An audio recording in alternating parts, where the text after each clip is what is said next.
وہ بڑی خوش رہتی تھی جس سے انہیں اس بنگلے میں کام ملا تھا۔ ہمارے گھر کے حالات بدل گئے تھے، ورنہ اس سے پہلے تو ہم دونوں ماں بیٹی گھر میں چوڑیاں بناتے تھے۔ آگ کی تیز تپش کے آگے چوڑیاں بنا کر میری انگلیاں بھی جل گئی تھی، لیکن پھر خدا ہم پر مہربان ہوا جب اماں کو اس خوبصورت اور عالیشان بنگلے میں کام مل گیا۔ تب سے ہی ہمارے حالات بدلنا شروع ہوئے۔ اماں نے پائی جمع کر کتنے پیسے جمع کر لیے تھے کہ وہ مجھے اب شان سے رخصت کر سکتی تھی۔ تبھی میرا ایک رشتہ آیا۔ انہوں نے فوراً ہی رضامندی دے دی تھی کیونکہ وہ لوگ بہت اچھے تھے، اور پھر خوبصورتی میں بھی کسی سے کم نہیں تھی۔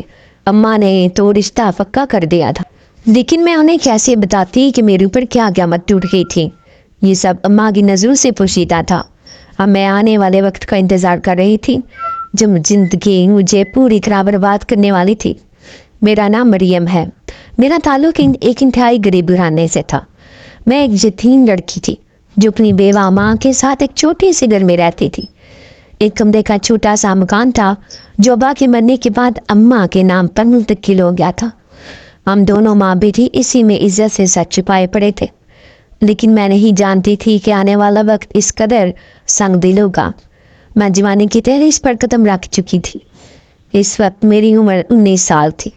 اب اماں میرے لیے رشتہ تلاش کر رہی تھی۔ پہلے میں اور اماں گھر میں ہی کام کاج کرتے تھے، کیونکہ جب میں چھوٹی تھی تو اماں مجھے اکیلا چھوڑ کر جانے کے لیے تیار ہی نہ ہوتی تھی۔ جب اسکول جاتی تب بھی اماں مجھے چھوڑنے کے لیے جاتی، اور اسکول سے واپسی پر بھی وہ دروازے پر کھڑی ہوتی تھی۔ انہوں نے میری کسی قیمتی موتی کی طرح حفاظت کی تھی، لیکن میں نہیں جانتی تھی کہ بربادی میرا منہ کھولے انتظار کر رہی ہے۔ اب میں نے اسکول چھوڑ دیا تھا اور گھر میں ہی بچوں کو ٹیوشن وغیرہ پڑھا لیتی تھی، جبکہ اماں کسی بنگلے پر کام کرتی تھی، کیونکہ ساتھ میں ایک ماسی سکینہ رہتی تھی۔ اس کا کام بھی ڈیفینس کے بنگلوں کوٹھیوں میں جا کر کام کاج کرنا تھا۔ وہ اماں کو کہنے لگی کہ تم بھی اپنی بیٹی کے لیے جہیز وغیرہ کے پیسے جمع کرنا شروع کر دو، کل کو اس کی شادی کرو گی تو کہاں سے آئے گا اتنا پیسہ۔ اس کی بات مان کر اماں نے بنگلے میں کام ڈھونڈنا شروع کر دیا۔ پھر انہیں ایک بہت اچھے اور عالیشان بنگلے میں کام مل گیا۔ دن رات کو اپنے مالک کی تعریفیں کرتی رہتی، جبکہ میں گھر پر اکیلی ہی ہوتی تھی۔ اماں رات کو 8 بجے گھر آتی تھی۔ پورا دن میں خاموش گھر میں اکیلی بیٹھی رہتی۔ میرا دل بھی نہیں لگتا تھا اور مجھے اکیلے گھر میں بہت ڈر لگتا تھا۔ لیکن تبھی ساتھ میں ایک نوجوان آ کر رہنے لگا۔ سب کہتے تھے کہ یہ لڑکا ٹھیک نہیں ہے۔ وہ کرائے کے گھر میں رہتا تھا، نہ جانے کہاں سے اس شہر میں کمانے آیا تھا۔ اب میں زیادہ احتیاط کرنے لگی تھی، ہر وقت دروازہ بند کر کے رکھتی۔ لیکن ایک دن میں حیران رہ گئی جب دیوار پھاند کر وہ گھر میں گھس آیا اور مجھ سے کہنے لگا کہ میں اس سے دوستی کر لوں۔ اگر میں نے اس کی بات نہیں مانی تو وہ مجھے برباد کر دے گا۔ اس کی بات پر میں بری طرح ڈر گئی تھی۔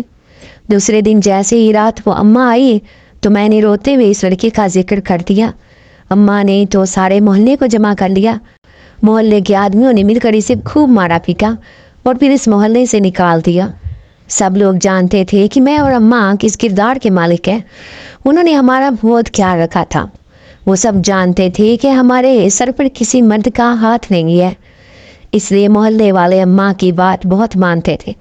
لیکن مجھے اس بات کا علم نہیں تھا کہ وہ لڑکا مجھ سے اس طرح بدلا لے گا۔ جب ایک دن گھر میں کوئی بھی نہیں تھا، وہ اندر چلا آیا اور اس نے مجھے برباد کر دیا۔ اب میں رو رہی تھی، اس کے آگے ہاتھ جوڑ کر اس کی منتیں کرتی رہی کہ وہ میرے ساتھ ایسا نہ کرے، لیکن اس کا کہنا تھا کہ وہ مجھ سے بدلہ لینے آیا ہے، اور اگر میں نے یہ بات کسی کو بتائی تو وہ دوبارہ بھی آ سکتا ہے۔ اس بات نے مجھے اس طرح خوفزدہ کیا کہ میں نے اماں کے سامنے اس بات کا ذکر نہیں کیا۔ لیکن جب 2-3 دن بعد ہی میرا رشتہ آیا اور اماں نے ہاں کر دی اور مجھے کہنے لگی کہ میں نے اپنے مالک سے بات کر دی ہے، وہ تیرا سارا جہیز دینے کے لیے تیار ہے، اس لیے صرف 2 مہینے بعد ہی تجھے رخصت کر دوں گی۔ اماں بہت خوش نظر آ رہی تھی، لیکن میں انہیں کیسے بتاتی کہ میں اپنی عزت کھو چکی ہوں، اب میں شادی کرنے کے لائق نہیں رہی۔